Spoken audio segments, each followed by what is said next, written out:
শুভ বিকেল বন্ধুরা, সবাই কেমন আছেন?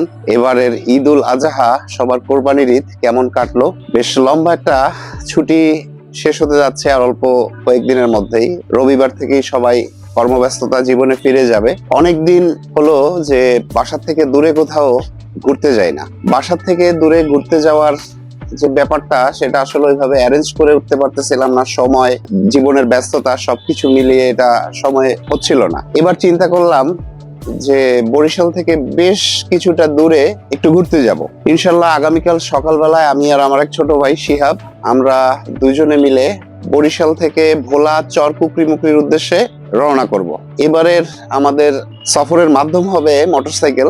বরিশাল শহর থেকে প্রথমে আমরা যাব লাহারহাট ফেরিঘাট। ওখান থেকে আমরা ফেরিতে কালাবদর বড় নদী পার হয়ে বেদুরিয়া ফেরিঘাটে পৌঁছাবো।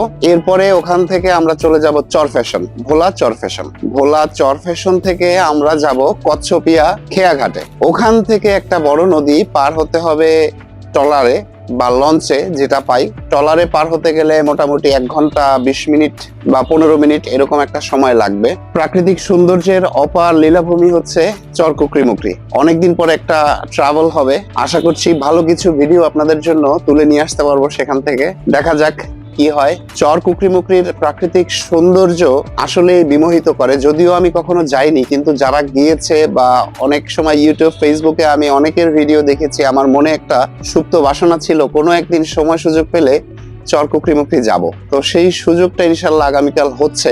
এখন দেখা যাক আল্লাহ ভাগ্যে কি রাখছে। চর কুকরিমুকরি হচ্ছে দক্ষিণের সব থেকে সর্বশেষ উপজেলা মনে হয়, আমি শিওর জানি না।